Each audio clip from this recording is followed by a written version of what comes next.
Just want to first thank everybody for coming out. In the beginning, I just want to thank, obviously, Leon Pickney, director, actor, filmmaker, the vision to commission this artwork, Stanley Watts and Tammy Brooks, the artists, for creation of this statue, Curtis Farrow, who we know in the McDonald's Gospel Fest that comes to Newark all the time, connected us with this whole situation with Reverend Roundtree. Thank Reverend Roundtree for Yemi Shakur for making this day happen. We got a bunch of inquiries right away. This was a gift by this artist to the city of Newark. And he probably could have taken this anywhere. We are grateful that he chose to display it in Newark for as long as we possibly can have it. Maybe they find a permanent home somewhere, or maybe here, who knows, but we're happy to have it here for the time that we've gotten here. Also want to acknowledge Public Safety Director Brian O'Hara for coming out, and also Larry Ham from the People's Organization for Progress for always showing up, that's for sure. So just a few things before I allow the artists and the filmmaker to discuss the importance of this. I just want to say, you know, we have a couple of calls because, listen, there are people in Newark who have been victims of police violence. There are people in the state of New Jersey who have been victims of police violence. And, you know, immediately we have a knee-jerk reaction and we say, why we don't have statues of them. And if somebody would make one, we would certainly display it, or any images that we have. But we want to thank this artist for thinking of Newark, which I think is going to be incredible unveiling and a beautiful piece that you'll see. I also want to say, George Floyd represents a lot more than himself at this point, at this juncture in history. Congress is contemplating a George Floyd and policing bill right now. All of the activity that took place around this country, around the world, because of the untimely and ferocious and vicious murder of George Floyd, and all of the activism that sparked out of it, you know, is worth us pausing and paying attention to. When Emmett Till was lynched, his body was dragged out of the Tallahatchie River. He wasn't the first person that was lynched in America, and he certainly wasn't the last. There were hundreds of years of lynchings that took place in this country before Emmett Till's body was pulled out of the Tallahatchie River. Hundreds. Some of them more egregious, grievous, and disgusting than Emmett Till's body. His mother chose to display his body in an open casket from a young boy who visited Mississippi from Chicago, who met his fate when he met white supremacy down in Mississippi. But as a result of that, the civil rights movement sparked.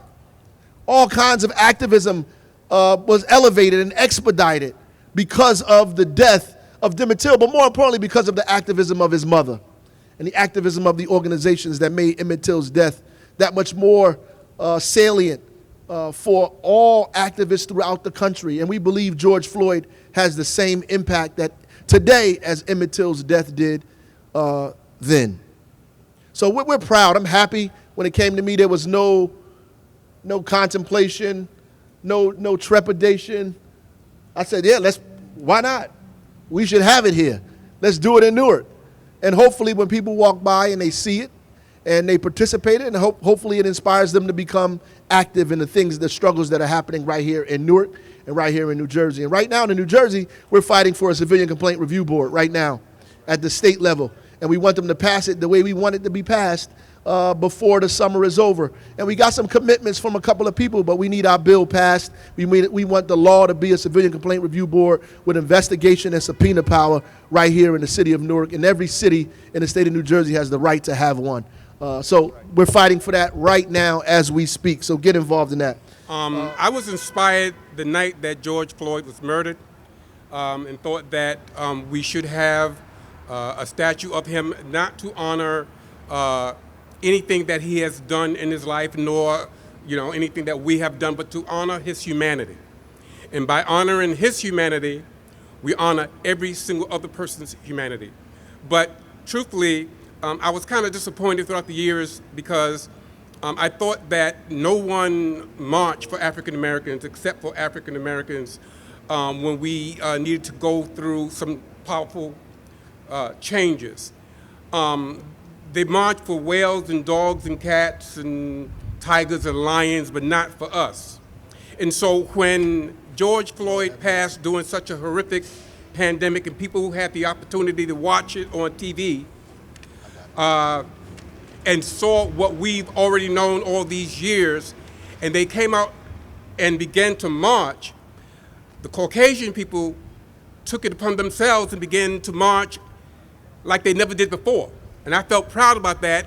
And the statue was to cause them to continue to remember why they marched during such a horrific pandemic.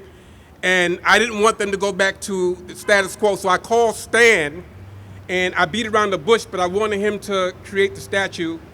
And like I said, I beat around the bush, and at the end of our conversation, I said, Stan, why do you think I called you?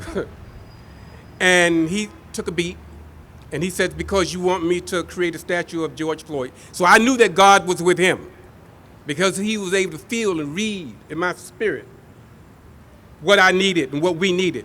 So it is not to honor the artistry of the sculpture, but it is to honor the humanity of him, like I said, and that is a sacred space. And we must treat that as a sacred space where people can come and assess themselves and assess how all the stuff, the hatred, if they have that inside of them, how did it get there?